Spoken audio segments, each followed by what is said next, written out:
Bonjour à tous.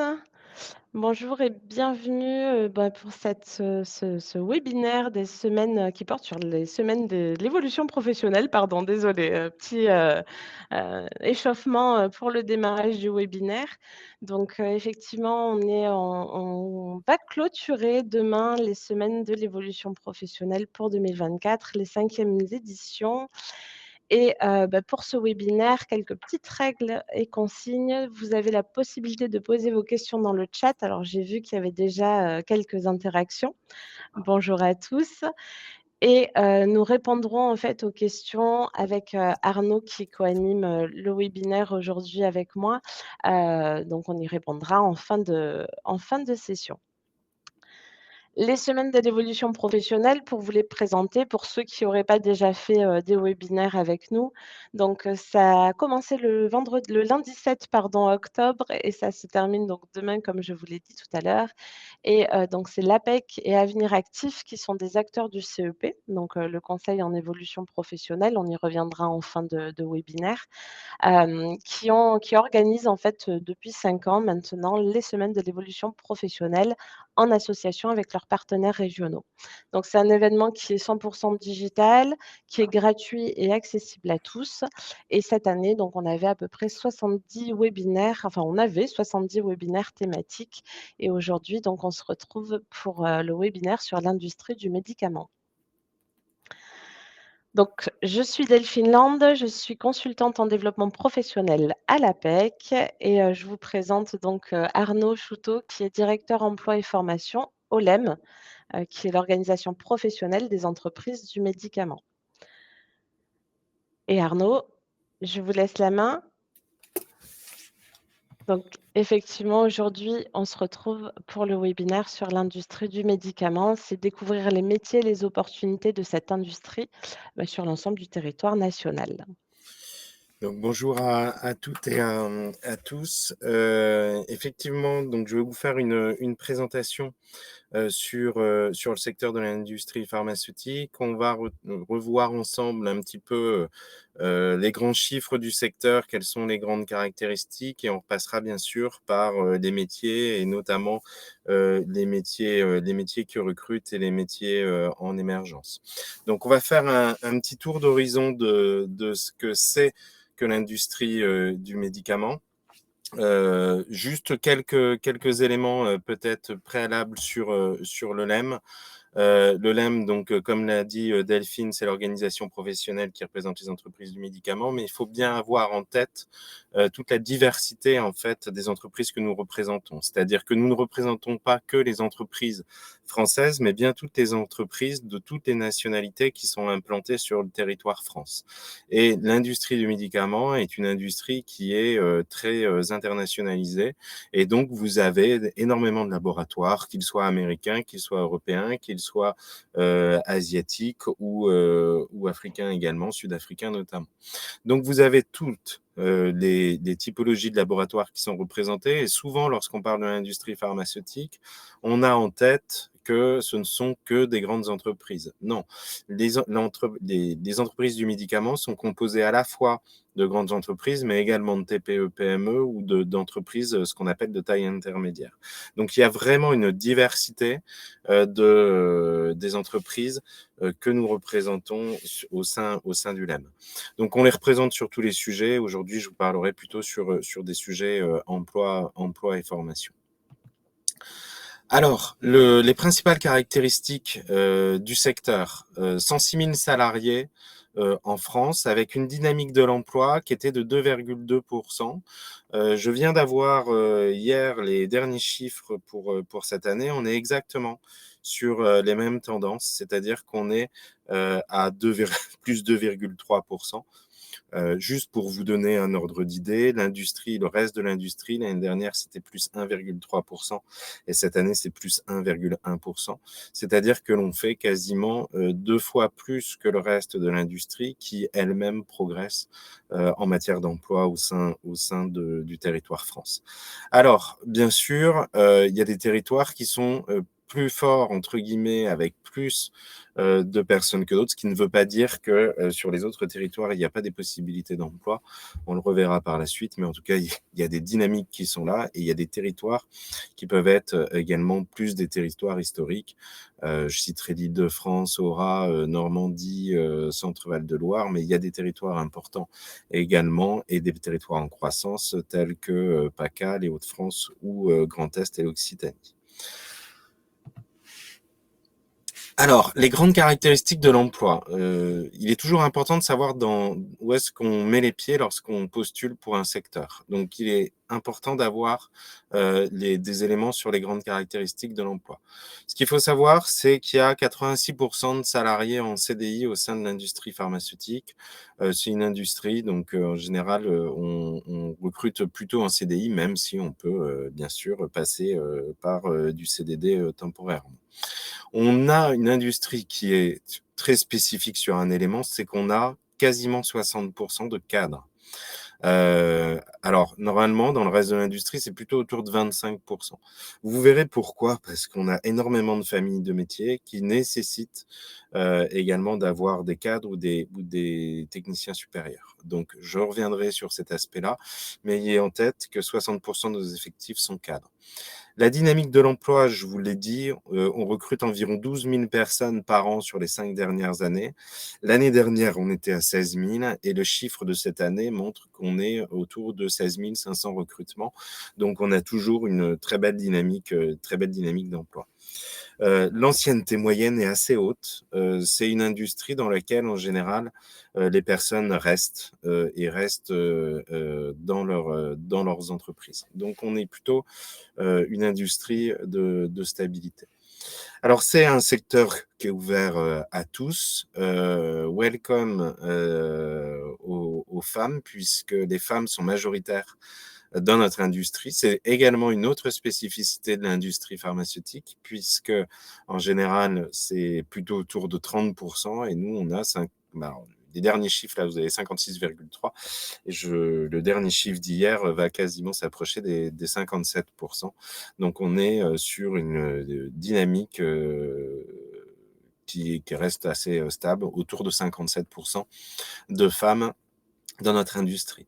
On a une politique jeune qui a été lancée avec pas mal de développement de l'alternance, puisqu'on a à peu près 10 000 alternants qui nous rejoignent. Et pareil, nous avons une politique handicap qui est une politique handicap dynamique. Et donc là, vous avez le chiffre de 4,1%.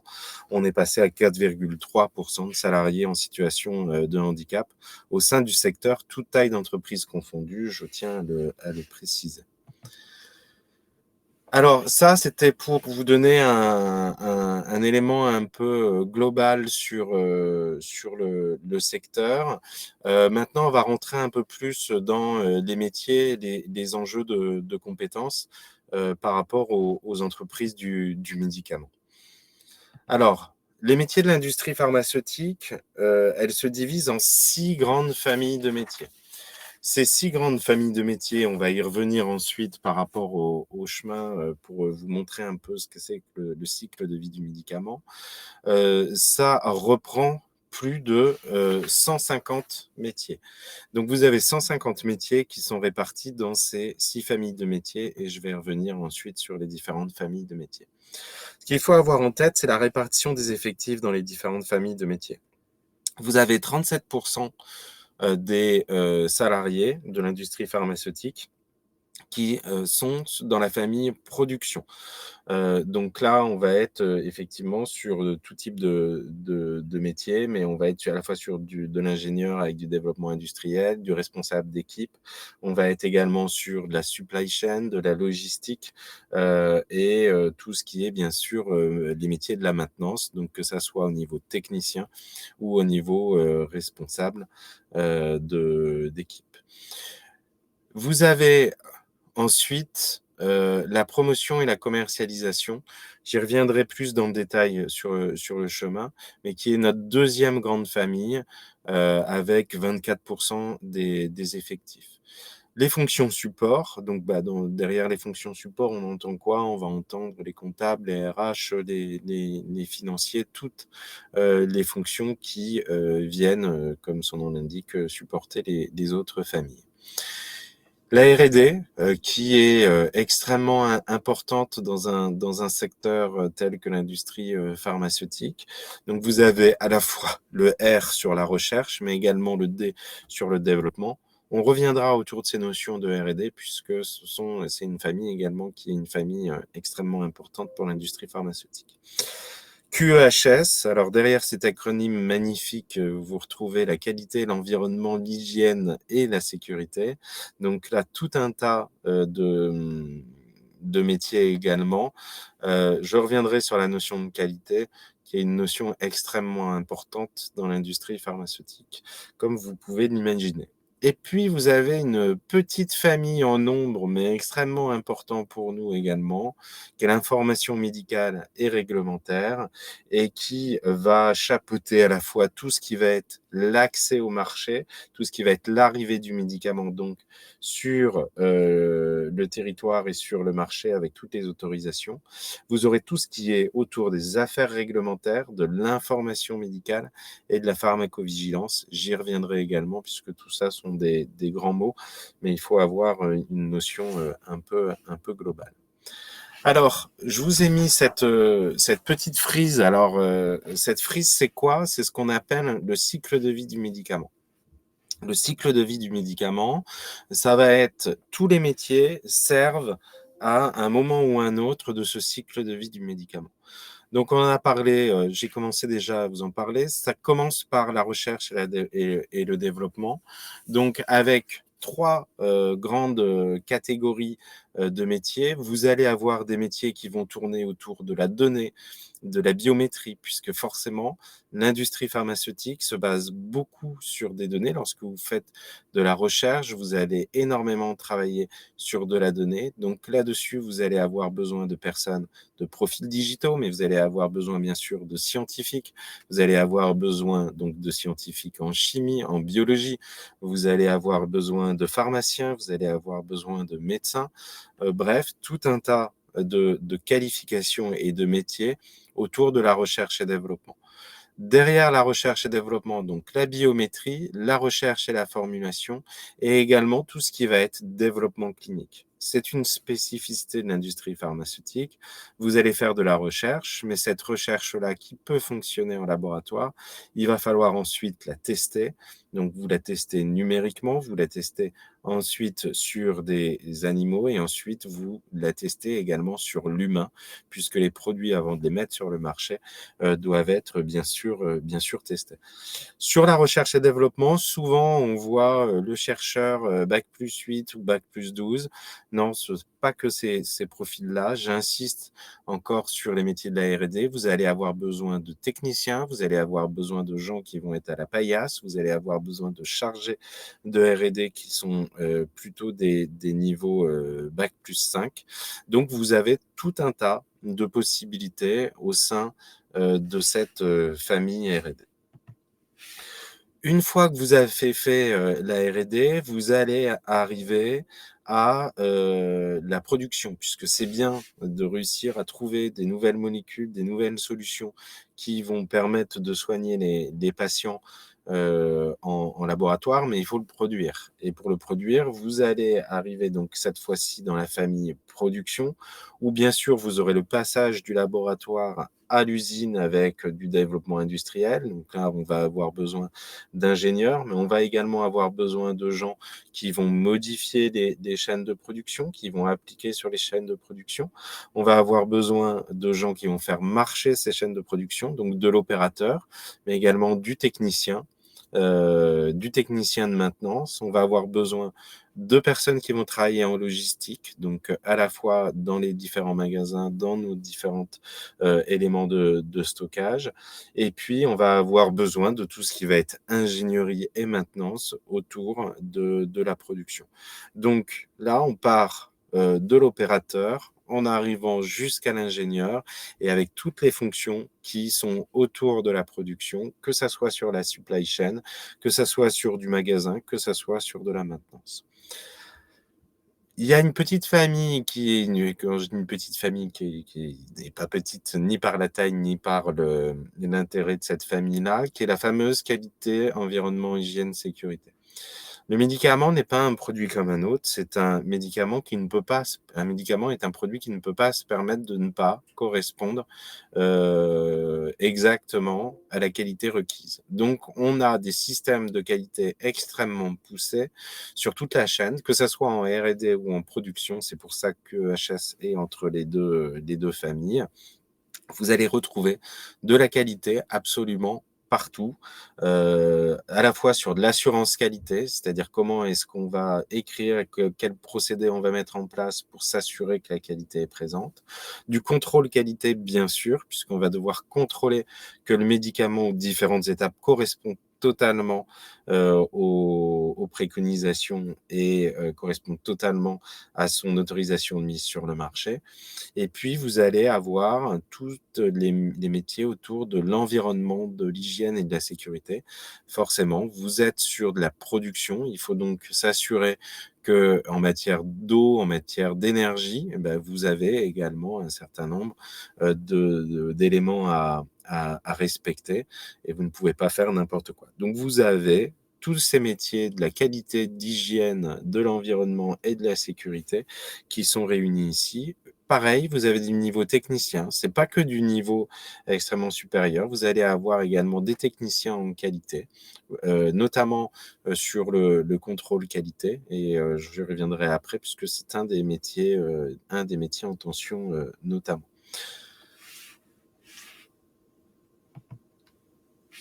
Vous avez alors les métiers de l'information médicale et réglementaire, ils arrivent à peu près partout. On les a positionnés ici parce que c'est extrêmement important d'un point de vue distribution et mise sur le marché. Mais derrière l'information médicale et réglementaire, vous allez arriver sur des métiers très spécifiques qui vont être des métiers liés à la réglementation. Le médicament est un secteur qui est extrêmement réglementé et on voit bien pourquoi est-ce qu'il est réglementé. Il est nécessaire d'avoir énormément d'informations puisque il va falloir rédiger des différentes éléments à la fois pour les patients mais également pour les professionnels de santé puisque lorsque vous sortez un médicament, ce médicament doit être expliqué, doit donner lieu à un certain nombre d'informations auprès des professionnels de santé. Et donc là, vous allez avoir tout ce qui va être information médicale et réglementaire d'un point de vue rédactionnel, mais vous allez également avoir tout ce qui est le suivi du médicament. Le médicament, je vous l'ai dit, n'est pas un produit comme un autre. Et comme c'est pas un produit comme un autre, il faut pouvoir le suivre dans le temps. Donc, une fois qu'il est sur le marché, il y a tout un système de pharmacovigilance, dite pharmacovigilance, c'est-à-dire de surveillance du médicament, pour pouvoir voir s'il y a des effets secondaires qui n'avaient pas été regardés, voir quels sont ses impacts et ses effets, de façon ensuite à ce que tout ça puisse repartir également en recherche et développement pour pouvoir améliorer le suivi du médicament et entraîner de nouvelles recherches et développements. Donc là, on est sur des métiers un peu plus spécifiques parce qu'on est beaucoup sur du pharmacien, on est sur du médecin, on va être sur du juriste. Donc on est véritablement sur des métiers d'hyperspécialisation quand même sur l'information médicale et réglementaire.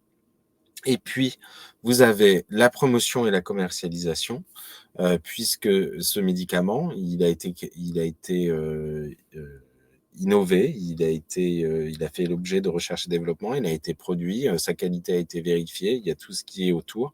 Mais bien sûr, derrière, il faut pouvoir à la fois faire de l'information promotionnelle, c'est-à-dire clairement, il faut aller faire de la visite médicale, il faut avoir des délégués hospitaliers qui vont aller dans les hôpitaux pour pouvoir présenter les différents médicaments. Et puis, bien sûr, toutes ces opérations, il faut pouvoir le marketer, c'est-à-dire qu'il faut pouvoir mettre en avant quels sont les intérêts de ce médicament par rapport à d'autres médicaments de même classe thérapeutique.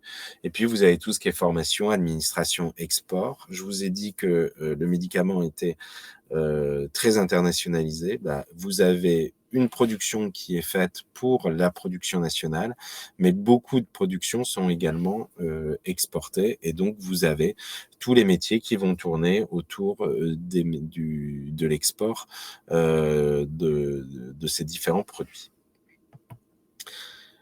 Et puis on arrive, j'en termine, mais les fonctions support, vous les avez vues. Donc forcément, il y a de la communication, de la finance, des achats, de l'informatique, du juridique, des ressources humaines, des services généraux, des affaires publiques, bref, énormément de métiers qui tournent autour des fonctions support dans l'intégralité et qui viennent en support de l'intégralité du reste de la chaîne du cycle de vie du médicament.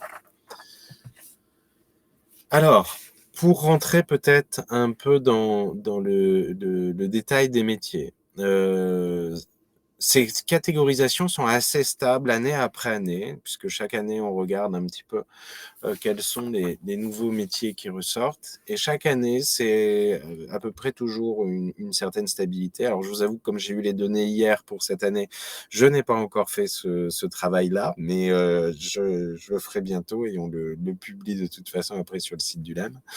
Mais les métiers qui recrutent le plus, on a les métiers d'opérateurs de production, de techniciens de fabrication et de conditionnement. Donc là, on est vraiment sur la famille production, ce qui est normal puisqu'on a 271 sites de production en France et je vous ai dit que ça représentait plus de quasiment 40% de nos effectifs. Donc forcément, on a ces métiers de la production qui arrivent dans les premiers éléments. Les chefs de gamme, c'est dans les familles de marketing et de promotion-commercialisation, qui est notre deuxième famille et qui recrute pas mal, puisqu'il faut pouvoir mettre en avant les médicaments, faire les analyses, travailler avec l'intégralité à la fois l'information médicale, avec les visiteurs médicaux également, de façon à pouvoir mettre en avant des produits. Vous avez les techniciens de laboratoire de contrôle. J'insiste beaucoup sur ces métiers-là qui ont été des métiers qui ont été un peu abandonnés par beaucoup de gens. Et pour autant, on recrute plutôt pas mal. Alors, je reviendrai par la suite là-dessus. On avait du mal à recruter parce que c'était des métiers qui étaient moins bien payés que le reste. Ça a changé parce que comme on a du mal à recruter sur ces métiers-là, les salaires ont augmenté. Donc voilà, pour ceux qui peuvent avoir un profil pour des techniciens de laboratoire de contrôle, je vous invite à regarder. Chef de projet santé, on est sur un métier qui est un peu plus récent et qui va faire tout le parcours de soins et qui va travailler sur à la fois le lien, encore une fois, entre le marketing, la vente, mais également les éléments médicaux. Alors, qui sont difficiles à pourvoir, toujours laboratoire de contrôle, mais cette fois au niveau responsable de laboratoire de contrôle. On en a besoin à la fois dans les familles R&D, mais on en a également aussi besoin dans la partie production, donc responsable de laboratoire de contrôle. Les techniciens et les responsables de maintenance, qui restent toujours difficiles à pourvoir. Les chargés responsables d'affaires réglementaires, on a beau former de plus en plus de responsables et d'affaires réglementaires, le métier du médicament étant très réglementé, mais des métiers également connexes dans le dispositif médical, dans l'agroalimentaire ou même en cosmétique sont de plus en plus réglementés. Et donc, comme on est sur à peu près les mêmes profils, j'allais dire, on a toujours des difficultés à recruter des chargés et des responsables d'affaires réglementaires. Alors la pharmacovigilance, bon là on est sur des profils très, très spécifiques, hein, parce que la pharmacovigilance, on est sur des pharmaciens ou des médecins principalement, donc effectivement on a des difficultés à en recruter. Les data scientists, welcome aux profils digitaux. On a fait beaucoup de grands webinaires en partenariat avec notamment avec l'APEC qui a fait un gros boulot pour nous faire de la communication au prix de ces profils digitaux. On a besoin de profils digitaux. Il faut savoir que les industries de santé sont avec les industries des transports, l'industrie qui recrute et qui a le plus de besoins en matière de profils digitaux.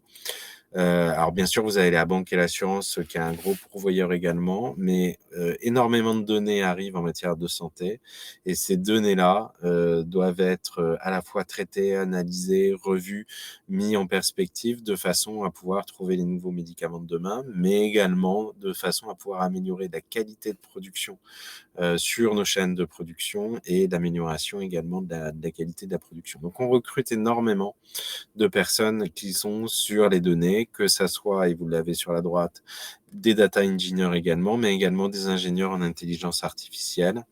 L'intelligence artificielle qui sera effectivement une des grandes technologies un peu disruptives pour utiliser un gros mot, mais qui sera effectivement une grande révolution dans de nombreux domaines et dans le domaine de la santé également. Alors, toujours en émergent, même si le métier existe depuis un certain nombre d'années, vous avez en numéro 1 le technicien en bioproduction. Le technicien en bioproduction, c'est quoi la bioproduction? Le médicament, il est soit chimique, soit biologique. Et ce qu'il faut savoir, c'est qu'avant, il y avait plutôt 80% des nouveaux médicaments qui étaient chimiques. Aujourd'hui, on est plutôt autour de 50-50. Donc, bienvenue aux biologistes, à ceux qui des profils plutôt en bio. On est de plus en plus sur du médicament biologique, ce qui vient impacter d'ailleurs toute la chaîne et tout le cycle de vie du médicament, puisque vous allez avoir besoin de diversifier vos profils, donc à la fois des chimistes, mais à la fois des biologistes. Et les techniciens en bioproduction sont des denrées également rares que l'on recrute, puisqu'il y a un développement des produits biologiques en matière de médicaments. Les data engineers, j'y reviens pas. Les bioinformaticiens, pareil, mélange de bio et de digital. On est sur du profil très particulier, mais extrêmement important pour nous. Et ensuite, vous avez les responsables médicales régionales ou, en bon français, les MSL, Medical Scientist Liaison, qui sont soit des pharmaciens, soit des médecins, soit des bac+5 en sciences. C'est un métier qui est un métier réglementé. Donc, vous ne pouvez exercer ce métier-là que si vous avez un bac+5 en sciences qui est validé. Donc voilà. Et ce Medical Scientist Liaison, il va être là pour faire le lien avec les professionnels de santé de façon à pouvoir répondre aux interrogations des professionnels de santé, que ce soit des médecins, que ce soit des pharmaciens, que ce soit des infirmières. Vous avez un certain nombre de questionnements qui peuvent se poser autour du médicament et donc vous avez des gens qui sont là pour pouvoir répondre à l'intégralité de ces questions-là. Donc il faut avoir un bagage scientifique. Ensuite, vous êtes formé par le laboratoire sur les différentes aires thérapeutiques. Donc, comme vous pouvez le voir, ce sont des métiers qui sont des métiers extrêmement diversifiés au sein de nos entreprises. Et encore une fois, j'insiste, mais vous avez aussi toutes les fonctions support. On recrute sur à peu près tous les métiers que je vous ai présentés du cycle de vie du médicament. Petit zoom sur la rémunération, puisque c'est quand même un des éléments aussi qui est important. Alors, je vous ai remis un slide parce que je fais régulièrement des interventions dans plein de secteurs différents et auprès de plein de publics différents. Et je me rends compte à chaque fois qu'on a une tendance à oublier plusieurs éléments. Donc, je vous mets les éléments qui composent les éléments de la rémunération. Et ensuite, je vous ai également mis un certain nombre de critères de comment sont fixés les éléments de rémunération. C'est toujours important puisque quand on voit des chiffres, les chiffres c'est bien, mais il faut savoir ce qui peut composer ces chiffres-là, comment est-ce qu'on discute de ces différents éléments-là, et surtout comment est-ce que c'est fixé et quels sont les grands pans qui permettent cette fixation de rémunération. Donc les éléments qui composent la rémunération, en général, tout le monde pense au salaire de base, mais vous avez effectivement d'autres éléments qui viennent s'agréger à ça. Vous allez avoir toutes les primes variables, qu'elles soient collectives ou individuelles. Vous allez avoir les primes de conditions de travail et vous allez avoir tout ce qui va passer autour de l'intéressement, de la participation et des avantages en nature. Donc tout ça font partie de la rémunération globale. Si vous ne parlez que d'un élément, forcément, vous n'allez pas arriver sur votre rémunération globale et donc la discussion ne va porter que sur un des éléments.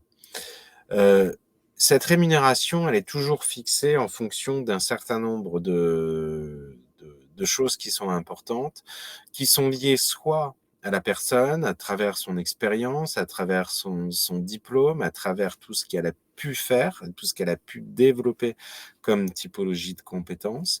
Mais souvent, les rémunérations vont dépendre aussi de zones géographiques. Il y a des régions où on paye plus que d'autres. C'est comme ça, c'est lié au coût de la vie et c'est lié à un autre critère que je vais traiter tout de suite, qui est la rareté sur un territoire. C'est-à-dire que si vous êtes nombreux à exercer le même métier sur le même territoire, il y a de fortes chances que les rémunérations soient à la baisse. À l'inverse, si vous êtes très peu à exercer un métier sur un territoire, il y a de fortes chances que pour pouvoir attirer et pour pouvoir vous recruter, les rémunérations sont plutôt à la hausse. Vous avez des effets également de la taille d'entreprise. Pourquoi? Parce que les éléments qui composent la rémunération, je vous les ai mis au-dessus, peuvent être plus importants dans des grandes entreprises plutôt que dans des TPE, PME ou dans des ETI. Ce qui ne veut pas dire qu'il ne faut pas aller vers les TPE, PME et vers les ETI, puisque celles-ci ont également d'autres avantages et peuvent également compenser, si elles n'ont pas, par exemple, un coût intéressement ou une grosse participation d'avantages en nature, peuvent également compenser par rapport au salaire de base. Mais il faut avoir en tête que la taille de l'entreprise peut également jouer en fonction des secteurs géographiques. Voilà, la rareté des profils, je vous en ai parlé. Et il y a un des derniers éléments que je mets tout le temps en avant, qui est le potentiel, puisque le potentiel se regarde, c'est-à-dire la capacité à pouvoir évoluer et à prendre d'autres responsabilités après les responsabilités pour lesquelles vous avez été embauché. Alors, les grands chiffres, rémunération annuelle totale selon la classification des emplois. Donc, on est sur une médiane à 55 690 et une rémunération totale moyenne à 68 611. Je vous ai mis la petite élément de référence en bas qui est normalement la rémunération moyenne globale de l'ensemble des secteurs privés. C'est plutôt autour de 40 000 euros. Que veulent dire ces chiffres? Ne me faites pas dire ce que je n'ai pas dit. Je vous remets les éléments au préalable que je vous disais sur la fixation. C'est un secteur qui a une rémunération en général supérieure de plus de 20% au reste de l'industrie. Et donc forcément, l'industrie étant un secteur économique qui naturellement paye plus qu'un certain nombre d'autres secteurs, on est sur des niveaux de rémunération qui sont compétitifs donc par rapport à la concurrence. Ce qu'il faut bien avoir en tête, c'est que cette rémunération totale moyenne, elle est haute pour aussi une autre raison qu'il faut que vous ayez bien en tête, c'est que je vous ai dit en début de présentation qu'on était à 60% de cadres. Forcément, puisque vous êtes à 60% de cadres, vous avez des rémunérations plus hautes et donc vous avez des rémunérations moyennes qui sont plus hautes. La petite grille de classification sur la gauche de 1 à 11 est liée à la convention collective de l'industrie pharmaceutique. Une convention collective, c'est quoi? C'est les règles spécifiques fixées pour un secteur et négociées avec les organisations syndicales sur un secteur et qui régissent les règles spécifiques de ce secteur-là, en plus de la loi. Nous, notre convention collective, elle a un niveau de classification de 1 à 11, 1 étant le niveau d'entrée, 11 étant le cadre dirigeant. Forcément, vous avez une grille qui se fait. Alors nous, on n'a pas de référence cadre non-cadre d'une façon générale, même si après on refait. On va dire que le cadre, c'est à partir du 5C, c'est-à-dire que c'est à partir de la fin du 5, début du 6. Pour faire simple, à partir du 6, vous êtes sur les niveaux cadres. Ah, je vous ai pas mis, tiens, je voulais mettre un petit slide complémentaire, mais j'en profite puisque je suis assez fier de cet élément-là, puisqu'on a beaucoup travaillé dessus et j'ai particulièrement beaucoup travaillé là-dessus. L'année dernière, pour la première fois, le salaire de base des femmes a dépassé celui du salaire de base des hommes. Ce qui veut dire que nous sommes un des premiers secteurs dans l'industrie pharmaceutique à être arrivé à un équilibre entre les salaires de base, entre les femmes et les hommes, et nous en sommes particulièrement fiers. Alors, ceci ne veut pas dire qu'on ait réussi à faire la totale égalité, puisque je vous parle là du salaire de base, mais qu'il y a encore quelques différences sur les primes, sur un certain nombre d'agrégats financiers, qui fait que les hommes, encore aujourd'hui, sont payés à environ 2,5% de plus que les femmes, mais on est en train d'y travailler et j'ai bon espoir. Je n'ai pas encore regardé, je vous dis, j'ai eu les chiffres hier, donc je n'ai pas regardé cette année, mais on a bon espoir d'arriver à un équilibre total entre les rémunérations entre les femmes et les hommes au sein du secteur de l'industrie pharmaceutique. Et ceci s'est fait par des politiques extrêmement volontaristes, à la fois de la branche et des entreprises. Bravo, Voilà. c'est Arnaud, ça fait réagir dans le chat, hein, les Donc je répondrai volontiers après aux questions. Donc voilà. Préparer les attentes des entreprises et préparer son intégration en entreprise. C'est extrêmement important de bien avoir en tête ce que nous pouvons rechercher. Alors, on est un domaine scientifique. L'industrie pharmaceutique est domaine scientifique. Donc, vous allez, ou technique, vous allez avoir forcément, sur un certain nombre de métiers, pas tous, hein, bien sûr, lorsque vous êtes RH, on ne vous demande pas d'être un scientifique ou d'avoir des connaissances en matière pharmaceutique, clairement. Donc, mais sur ce quoi je veux insister, c'est de dire, pour un certain nombre de métiers, oui, on va vous demander un bagage scientifique, pharmaceutique ou technique solide, par exemple pour de la maintenance, mais on va surtout également vous demander pour tout un tas de métiers d'avoir un certain nombre de choses spécifiques. Alors, j'insiste beaucoup sur un truc qui agace beaucoup mes entreprises et qui nous agace aussi beaucoup. C'est lorsque vous allez à un entretien, s'il vous plaît, renseignez-vous des politiques, de qui est l'entreprise et de quelles sont ses spécificités. Lorsque vous travaillez en oncologie, en immunologie, lorsque vous travaillez sur de la maladie rare, lorsque vous travaillez sur plutôt du grand public, bah, c'est pas forcément la même chose. Et la connaissance de l'entreprise et de ces domaines d'aire thérapeutique, ça peut aussi être quelque chose qui est extrêmement important pour l'entreprise. Donc, lorsque vous allez voir une industrie pharmaceutique, renseignez-vous sur cette entreprise, puisque une entreprise n'a pas les mêmes éléments que l'autre. On est sur des politiques de santé également. On n'est pas sur des domaines autres. Il faut savoir que ce sont des domaines très réglementés, donc il y a des impacts sur les métiers. On est très regardé, très surveillé. On doit faire beaucoup de qualité. Et donc tout ça fait en sorte que se renseigner sur les grandes politiques de santé peuvent également être importants pour l'entreprise au moment des entretiens de recrutement. On va vous demander, comme dans d'autres secteurs, mais on est quand même très basé industrie, capacité d'analyse et de résolution de problèmes. L'anglais est de plus en plus important. Alors, je vous l'ai dit, on est dans un domaine international, donc il y a de fortes chances que vous ayez des interactions avec des petits camarades dans d'autres pays, et donc l'anglais écrit ou oral, scientifique ou professionnel, peut être également un élément d'importance. Mais on va demander, on travaille beaucoup en mode projet, avec des équipes pluridisciplinaires. Forcément, comme on travaille sur des produits qui sont des produits complexes, vous n'avez pas juste un savant fou dans son coin qui travaille tout seul, mais on est bien en mode projet, en travaillant avec plein d'équipes à l'international, mais aussi plein de disciplines différentes. Capacité managériale, bah, si vous êtes bien sûr en position de management, ce qui n'est pas toujours le cas. Vous pouvez être en position d'expertise, donc on ne va pas forcément toujours vous demander des capacités managériales. Mais en tout cas, ça peut être également une possibilité d'évolution. Esprit de décision, savoir prendre du recul, savoir se remettre en question. La mobilité géographique ou professionnelle est souvent un élément extrêmement important. Et j'insisterai pour finir sur ce point-là, apprendre à apprendre. Alors, ça peut vous paraître un petit peu nébuleux, mais je vous assure que ça ne l'est pas pour une simple et bonne raison, c'est qu'il y a une accélération extraordinaire des transitions.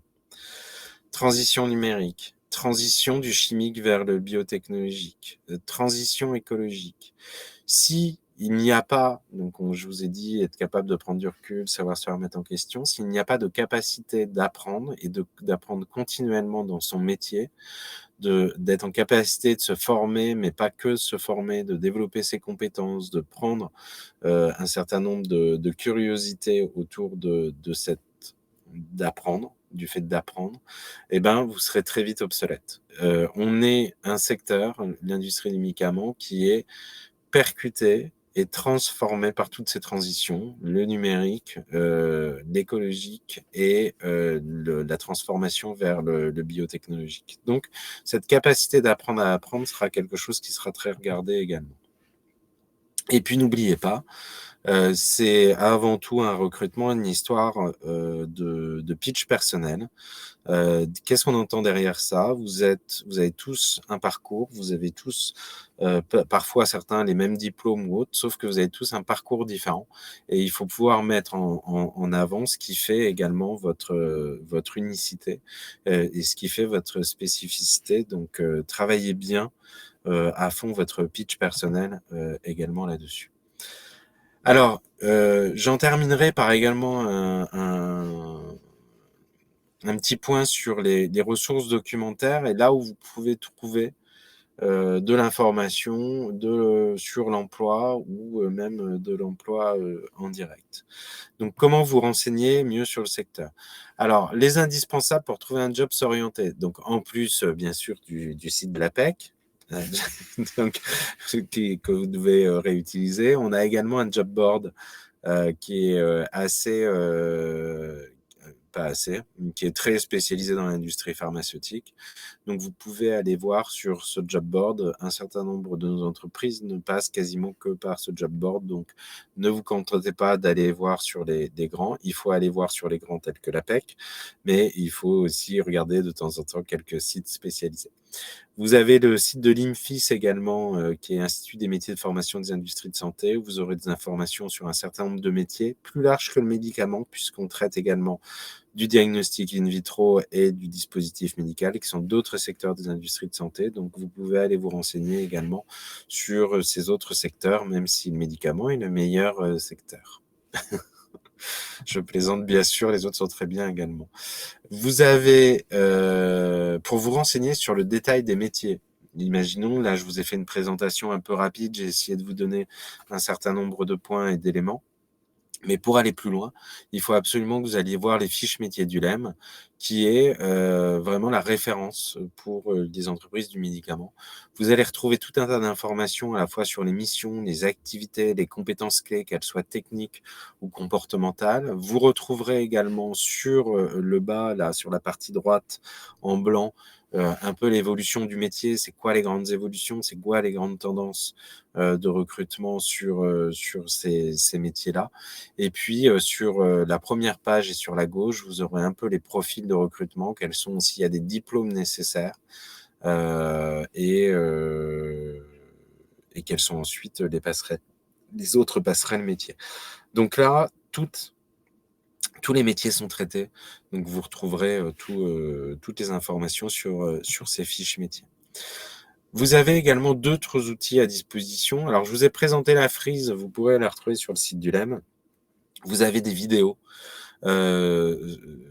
qui peuvent être diverses et variées, mais notamment sur les secteurs de la production, puisque souvent on a des images qui ne sont pas forcément bonnes sur des éléments qui sont pas, quand je dis bonnes, c'est qui sont pas réels par rapport à la réalité des métiers et notamment sur les sites de production où on voit pas bien ce que c'est qu'une usine de production de médicaments.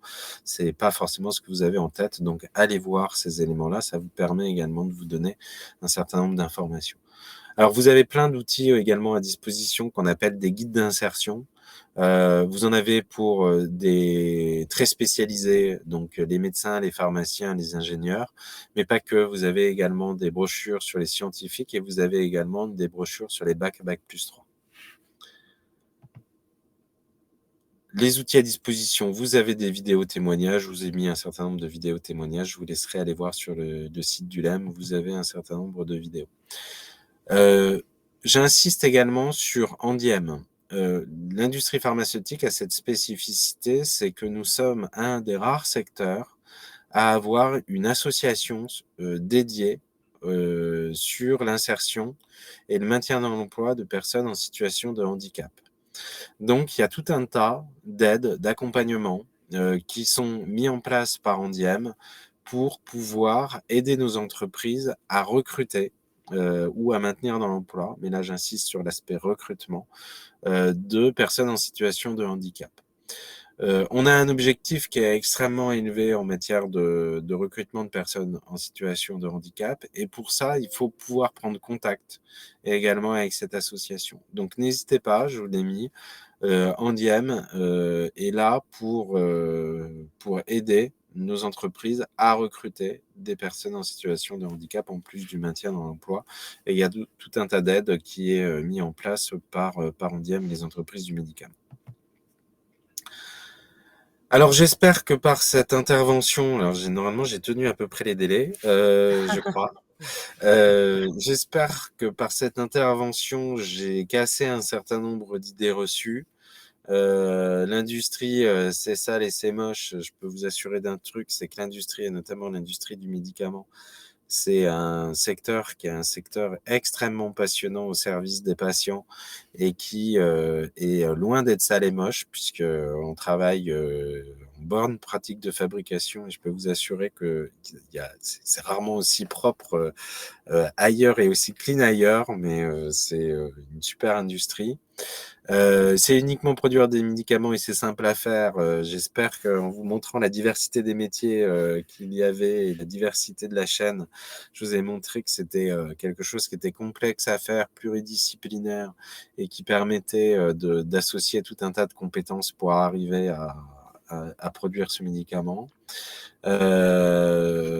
Bon là, c'est plus sur le pharmacien, mais je passe assez vite. Mais la valeur ajoutée des scientifiques, elle est extrêmement forte dans notre domaine. Et puis des capitalistes qui pensent qu'à vendre et à faire des bénéfices. J'insiste énormément. Nous sommes des acteurs de la santé. Nous sommes fiers d'agir pour la santé des patients et pour mettre à disposition des médicaments dont les professionnels de santé ont besoin pour pouvoir ensuite soigner les différents patients. Voilà. Merci beaucoup Arnaud et parfait pour le timing. Donc, merci. Alors, il y a eu beaucoup de questions, enfin beaucoup de questions dans le chat, beaucoup sur la partie passerelle justement et compétences transverses et transférables d'un métier à d'autres. Alors, pour ces questions-là, effectivement, moi, je vous invite plutôt à aller voir sur les sites qu'Arnaud vous a proposés parce qu'avec les fiches métiers, ça va vous permettre justement de pouvoir travailler sur ces compétences. Donc effectivement, je me permets quand même de poser quelques questions. Donc Arnaud, il y a Najat qui avait parlé au tout début au niveau des stats. Mais effectivement, il y a des statistiques sur l'emploi des femmes, des jeunes dans le métier du médicament et les seniors, justement, comment ça se passe pour les seniors? Excellente question. On a 37% de plus de 50 ans dans l'industrie pharmaceutique. Et alors, j'ai pas le tout dernier chiffre, mais on recrute sur les 15 000, 16 000 recrutements que l'on a, plus de 10% de seniors. Donc, de plus de... Alors, senior, c'est toujours pareil, hein. La notion de senior, elle est très large en fonction de quoi on parle. Là, on a regardé les plus de 50 ans. Donc, on recrute plus de Oui, 10% de plus de 50 ans. Ce qui veut dire que on n'est pas fermé du tout aux seniors. Pourquoi? Parce qu'on en a déjà 37%, donc voilà. Mais on n'est pas fermé non plus au recrutement. Donc, il n'y a pas de souci. Et en plus, on mène une politique qui est une politique senior, où on va engager les discussions, et je vais engager les discussions avec les organisations syndicales sur les politiques seniors à partir de cette année, puisqu'il faut qu'on prenne en compte justement comment est-ce qu'on maintient cette dynamique de recrutement de seniors et comment est-ce qu'on travaille sur des évolutions de carrière pour les seniors également au sein de nos entreprises et comment est-ce qu'on peut aller plus loin. Donc, on a vraiment pris en compte cette politique senior. oh super. J'en profite, je rebondis parce que j'ai vu une question qui est passée en même temps. Hop, hop, hop, je la retrouve parce que ça va vite. Hop, donc c'était par rapport aux seniors justement, il y avait une précision, je vais la retrouver.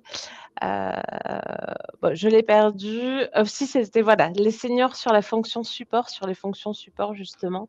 Alors c'est tout type de fonctions sur lesquelles on va recruter des profils seniors? Ou il y a vraiment des métiers types, privilégiés ou pas du tout? Non, il y a pas de métier type privilégié puisque vous pouvez recruter des seniors sur des fonctions RH, sur des fonctions comptables, sur des fonctions d'affaires publiques. J'allais dire, on n'a pas de lien spécifique entre senior et une fonction, notamment sur les fonctions support, il y a pas de différenciation. Bon, merci. J'avais une question de Brita qui évoquait en fait la POI justement. Est-ce que dans l'industrie du médicament, la POI, c'est une pratique qui a tendance à se faire? Alors, pour ceux qui ne connaîtraient pas la POI, c'est la période opérationnelle d'emploi, pour l'insertion, si je me souviens bien. Donc en fait, c'est une période pendant laquelle le collaborateur, enfin le demandeur d'emploi est embauché par l'entreprise et il bénéficie d'une formation. Alors c'est un peu plus de 400 heures de formation pour pouvoir monter en compétence sur certains aspects de son métier pour lequel il a été employé. Donc au niveau de l'industrie du médicament, c'est une pratique qui se fait, j'imagine, Alors, ça se fait, mais peut mieux faire. Très clairement, on pousse. Il faut avoir en tête que l'industrie pharma était une industrie qui avait une tendance à se débrouiller un petit peu seule pour pouvoir recruter une intégralité de ses personnels. Ça vous a pas échappé, il y a une petite tension aussi qui s'est fait puisque vous avez un taux de chômage qui a baissé et l'industrie pharmaceutique a dû s'ouvrir un peu plus. Sauf que vous changez pas des pratiques RH du jour au lendemain, que tout ça est un petit peu long, donc on les pousse beaucoup à faire de la PEC ou de la PEI. Ça commence à se faire de plus en plus, mais on n'est pas encore le secteur qu'en faisons le plus. Par contre, oui, on est en train de le pousser dans nos boîtes parce que tout ce qui est découverte de l'entreprise, tout ce qui va être, excusez-moi de l'expression, mais PMSMP, c'est-à-dire découverte de l'entreprise avec des périodes d'immersion au sein des entreprises. Tout ce qui va être POI, c'est-à-dire on va travailler à la fois sur la formation de la personne de façon à ce qu'elle puisse être intégrée dans les entreprises et ensuite former, parce qu'après on continue à former au sein de l'entreprise, hein. La POI est souvent pas forcément suffisante. Donc après, on continue à former en entreprise. Tout ça est en cours de développement et on le fait de plus en plus. Donc c'est plutôt la bonne nouvelle. Mais on n'est pas le meilleur secteur en la matière pour le moment encore. super. Merci beaucoup. Après, il y avait beaucoup de questions sur les critères d'embauche pour, des postes spécifiques. Là, pareil, je vous renverrai, sur les fiches métiers, donc tout ce qui est fiches métiers sur le site du LEM. Hem, quid, quid des attachés de recherche clinique? Oui, les arcs. Effectivement, j'ai eu cette question. Est-ce que ce métier recrute bien? Donc c'est Amélie qui posait la question. Aujourd'hui, est-ce que c'est un métier en tension ou plutôt un Alors, métier qui je dirais pas métier en tension, parce qu'un métier en tension, q chez nous, correspond à des critères vraiment de tension, notamment, d'un point de vue, géographique ou avec, beaucoup de grandes difficultés à recruter. Hem, les dernières stats montrent qu'on recrute des ARC, donc des attachés de recherche clinique, pardon. Il faut voir que plus vous allez développer les études cliniques, c'est une de nos volontés, hein. C'est, par rapport au gouvernement, on pousse effectivement à ce que la France devienne une terre d'accueil beaucoup plus facile sur la recherche clinique et vous allez avoir besoin d'attachés de recherche clinique. Vous avez tous les métiers autour du développement clinique qui sont plutôt en progression. Donc oui, on continue à en recruter. Après, est-ce que, d'un seul coup, c'est devenu l'Eldorado? Non, mais on continue à recruter des ARC. Donc si vous avez des profils, qui correspondent à ce profil d'attaché de recherche clinique, il y a du job. Vous pouvez en trouver. Je vous invite à passer par la bourse de l'emploi parce que là, on est, sur des éléments très spécifiques à l'industrie pharmaceutique et vous allez pouvoir en retrouver puisque les attachés de recherche clinique, vous n'en avez pas partout. Voilà. merci. Ouais, du coup, ça a fait réagir. On a d'autres questions justement sur, les métiers. Sur les sites, sur les liens que vous avez communiqués, est-ce que justement on peut retrouver des statistiques de recrutement sur ces métiers ou pas forcément? Vous n'allez pas trouver sur la bourse de l'emploi de statistiques de recrutement sur ces métiers. C'est une très bonne idée d'évolution. Je la prends puisque je suis en train de réfléchir à faire évoluer le site. Donc, je prends cette idée de pouvoir y mettre effectivement des chiffres.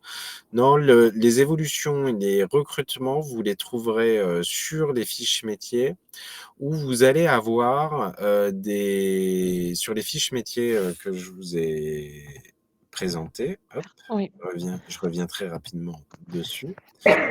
pardon. Ici, alors je ne sais pas si vous voyez ma flèche bouger.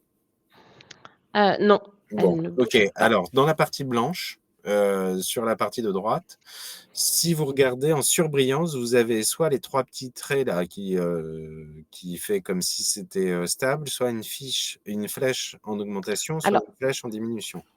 on est sur les outils à votre disposition. Je ne sais pas si vous avez, c'était sur les fiches métiers, hein, c'est ça? Ah oui, Oui. oui, Du oui. coup, on n'est pas sur la C'est bonne sur les slide. fiches. Ah, on n'est pas sur la bonne slide? Bah, moi, Alors, je la vois. je la mets au cas où Ah si bah jamais, voilà, je voilà, pense que bon, c'était vous qui c'est bon. aviez la main en fait. C'est bon. Donc là, sur la partie de droite, donc la fiche machin, vous avez une partie blanche où ce sont les évolutions. Et sur la partie complètement droite, vous avez une sorte de petite flèche qui monte, une petite flèche qui baisse ou une sorte de égal. Oui. Si vous avez égal ou la petite flèche qui monte, ça veut dire qu'on recrute. Alors vous allez me dire, ah bah tiens, mais pourquoi égal dans ces cas-là? Tout simplement pourquoi, c'est que ce système-là, on a une pyramide des âges qui est vieillissante, donc on a pas mal de personnes qui partent. Ce système-là regarde le nombre d'emplois, pas forcément les recrutements, mais quand vous avez égal ou en augmentation, il y a de très fortes chances que ces métiers recrutent. Si vous voulez aller plus loin, ensuite, donc ça, c'est l'élément qui vous permet sur un métier d'avoir en un clin d'œil tous les trucs. Si vous voulez regarder quels sont les recrutements, nous avons ce qu'on appelle un tableau de bord de l'emploi qui est en ligne et qui va être mis à jour en décembre. Et ce tableau de bord de l'emploi, il vous permet d'avoir de la donnée de recrutement par région, par métier, et cetera, et cetera. Alors après, il faut aller regarder le truc, hein. C'est un truc qui est un peu technique, machin, et cetera. Faut y aller regarder. Normalement, j'ai, essayé de faire également des résumés, dans après les différentes informations, pardon, sur les régions, sur les métiers. Vous devez avoir des petits résumés d'évolution. Il faut taper aller sur votre moteur de recherche préféré, taper, tableau de bord de l'emploi LEM et normalement vous devriez tomber sur ces tableaux de bord de l'emploi qui sont des gros trucs, je vous le dis tout de suite et après allez voir directement pour, voir si, il y a, des recrutements en augmentation ou en baisse.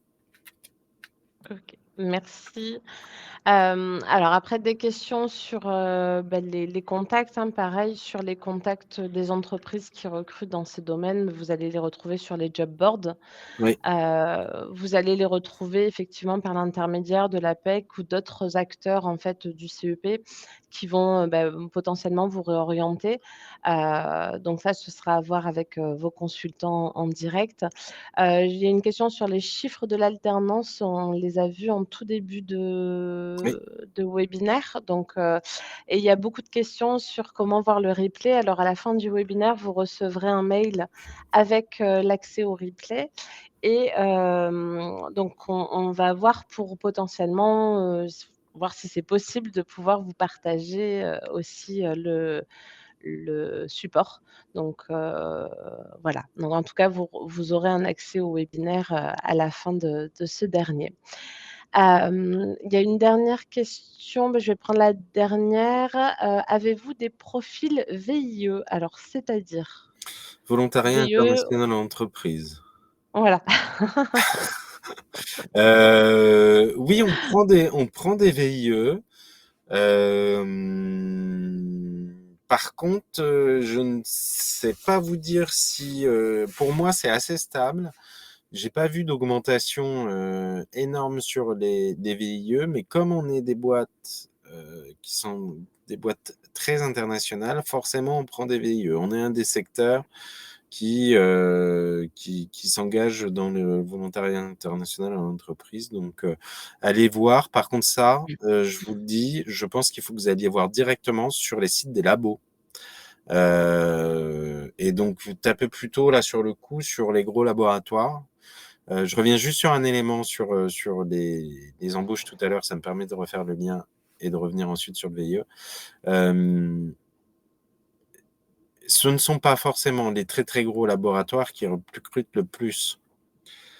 Euh, Vous avez des super pépites qui recrutent. Alors je peux pas citer de nom parce que comme je les représente tous, je vais pas mettre un laboratoire plus en avant que d'autres. Cependant, il faut vraiment que vous ayez en tête que c'est pas forcément les plus gros qui recrutent le plus. Ce sont véritablement les laboratoires, de plus petite taille qui ont une dynamique extrêmement forte en ce moment. Donc, je vous invite plutôt à regarder, pas plutôt, mais je vous invite à regarder l'intégralité des laboratoires. Et pour les VIE, par contre, là, je vous fais une réponse un peu différente. Ceux qui se sont appropriés véritablement, le dispositif VIE, c'est plutôt les gros laboratoires internationaux. Merci beaucoup Arnaud. On arrête là pour les questions. Il est 11 heures. Je pense qu'il y a beaucoup d'entre vous qui ont, des rendez-vous aussi après ou des événements. Donc, le conseil en évolution professionnelle, on fait un point dessus, c'est ce que je vous disais en entrée du webinaire. Donc c'est quoi en fait? C'est un dispositif en fait de l'État qui est, gratuit, et qui permet à tous les salariés et indépendants, de pouvoir faire le point sur sa situation professionnelle. Donc, l'objectif du CEP, c'est la confidentialité, la neutralité, l'accessibilité et l'impartialité pour tous. Donc, pour qui? Alors, en fonction des vous avez différents acteurs, en fait, du CEP et puis en fonction de votre profil, forcément, vous allez vous orienter plutôt vers un acteur privilégié. Donc, nous, à l'APEC, on s'occupe du public cadre essentiellement. Avenir Actif, ce sont pour les enfin, est présent pour les salariés et les indépendants et France Travail pour les demandeurs d'emploi. Les missions locales pour les moins de 26 ans et Cap emploi pour les personnes en situation de handicap. L'objectif du CEP, bah, c'est accompagner en fait les personnes en fait dans l'élaboration, la formalisation et la mise en œuvre d'une stratégie pour pouvoir alors soit évoluer professionnellement, développer des compétences, se reconvertir, reprendre ou créer une activité professionnelle, bah, la création d'entreprises, réaliser des certifications professionnelles, donc partir dans de la formation, ou de la mobilité en interne ou en externe pour son entreprise. Donc c'est un conseil qui est individuel et adapté et qui va permettre, pardon, d'exprimer sa demande et son besoin, d'accéder à un premier niveau d'information donc sur les métiers, l'offre de formation, et cetera, d'identifier les démarches possibles et l'éventuelle, suite qu'on va donner en fait à ce rendez-vous du CEP ou ce parcours en fonction des profils et c'est un accompagnement qui est totalement personnalisé, donc on peut très bien bénéficier d'un rendez-vous, CEP ou alors d'un parcours, qui va permettre de définir un petit peu plus, précisément son objectif professionnel. Pour prendre rendez-vous avec un conseiller, CEP, en évolution professionnelle, pardon, c'est sur le site moncep.org ou par les sites internet des différents acteurs comme vous avez vu tout à l'heure. Merci beaucoup pour votre attention. Merci pour votre participation dans le chat. On n'a pas pu répondre à toutes les questions, mais du coup, je vous renvoie, sur la retransmission du webinaire et merci Arnaud pour la Merci à vous. présentation très claire et je vous souhaite une belle journée à tous. Très belle journée. Au revoir. Merci beaucoup. Au revoir.